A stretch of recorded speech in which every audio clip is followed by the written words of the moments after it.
What is up, everybody? Is your girl Yinsu here from Upcomer, and today we're going to be talking about the peak of esports competition, the thing that pushes teams to greatness. That's right, I'm talking about esports rivalries. But before we dive into it, don't forget to hit that subscribe button. And if you're like me and you love spicy content, you're gonna love our channel because we're gonna be here every single week and you don't want to miss out.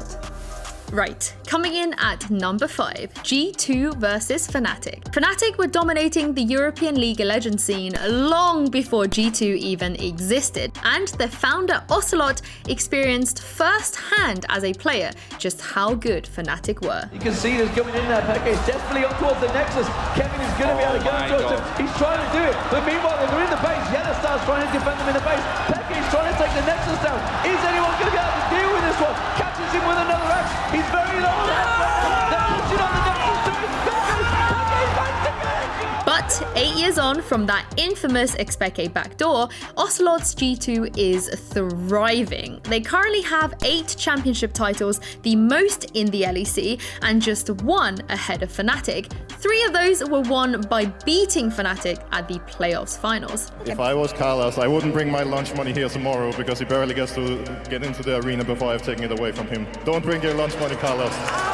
Since the EU LCS rebranded to the LEC back in 2019, every single playoffs final but 2 has been between G2 and Fnatic. Fnatic and G2 know each other so well as players that it's actually kind of hard for me to show them anything new.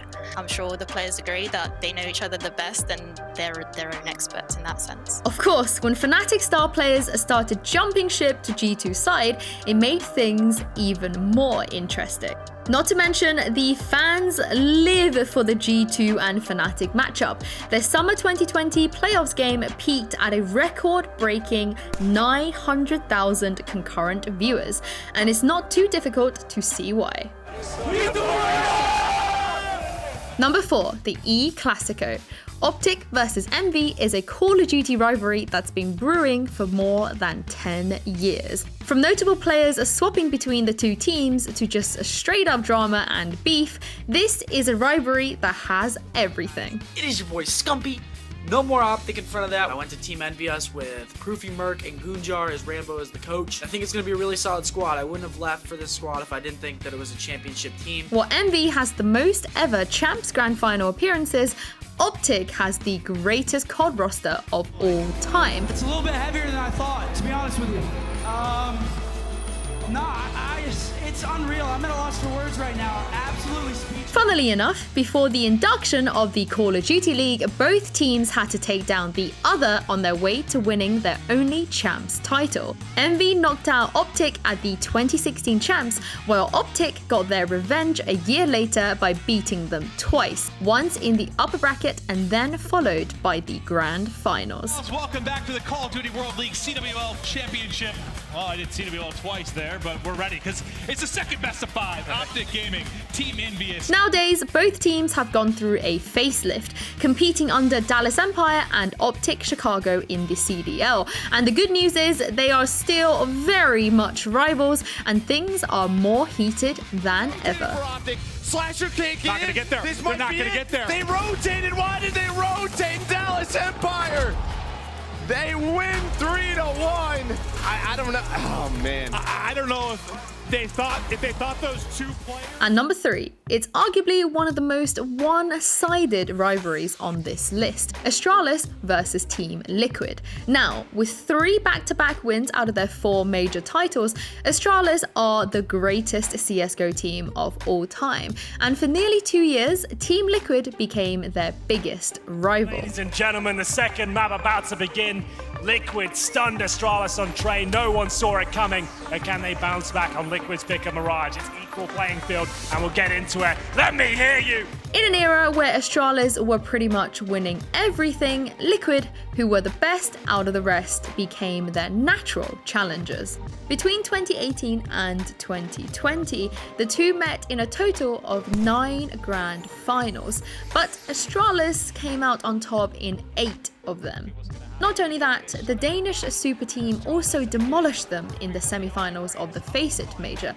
But hey, don't unsubscribe yet, Liquid fans, because TL did manage to win the coveted Intel Grand Slam in record time. That should do it. There we go. It's Team Liquid. They've done what no one may ever do again. Intel Grand Slam, Team Liquid. Well, not to take anything away from them, but Astralis didn't attend 3 out of the 4 events that Liquid won. And sadly, with roster swaps and the new online era, the rivalry between these two CSGO giants just isn't what it used to be. And Astralis grab that 16th, they take the 3rd, and that does mean that they've done it. My oh my. And speaking of something that isn't what it used to be, let's take a trip down memory lane for number 2. Let's go all the way back to a time when NiP and Fnatic used to be the 2 best teams in CSGO. It's Train, it's the final map. This is the conclusion of the DreamHack Winter 2013 Steel Series Global Offensive Tournament, and we'll see how it goes. Fnatic versus NIP. It all started in 2013 when NiP were the favourites coming into the first ever major, DreamHack Winter. But it was Fnatic who took the crown after a bloodbath final. All Snyder and JDW has to do is just wait and buy time, and there it is. They win it, and look at the even Khan jumping up, one of the most composed people I think in Counter-Strike.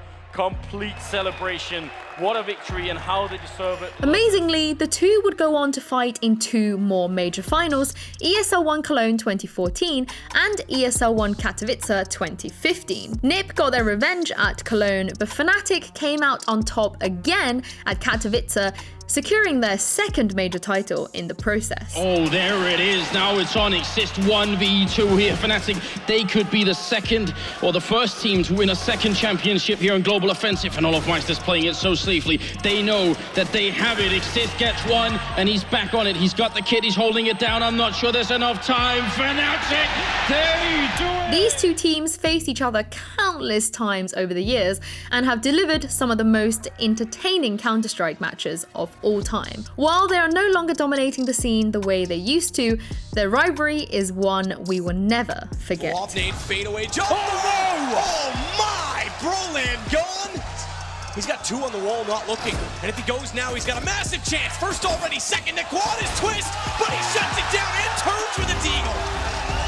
And Fnatic turn in the round and the game. Get your milk and ice cream ready, because this one is on the top of the Scoville scale.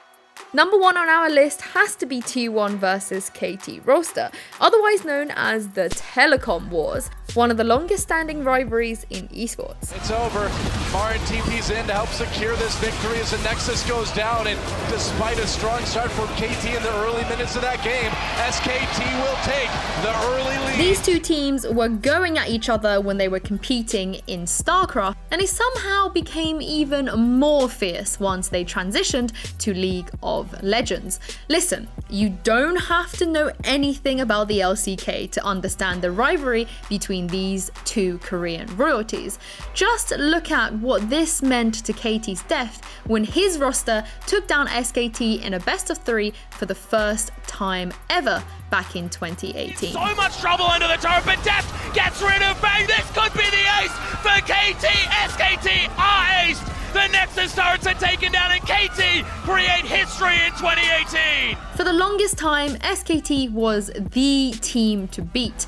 Not just in the LCK, they were the kings that every League of Legends player wanted to slay. So, whenever KT were able to capitalize on SKT's weaknesses and mistakes, it reminded us that they weren't immortals. And for KT, it meant they could finally step out of the shadows of the SKT giants.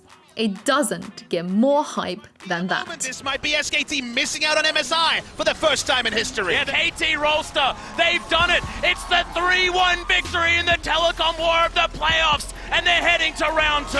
KT Rolster eliminate SK Telecom T1 at their lowest position in the history of the LCK since we started this league format in 2015. Rivalries. What is a rivalry? It's like the Beatles versus the Rolling Stones. You're either like the Beatles or the Stones. You can't really be both. I do love the Beatles. I consider them a British royalties. I also consider Rolling Stones as British royalties. They actually grew up near where I grew up in Kent. So I'm basically the Mick Jagger of esports.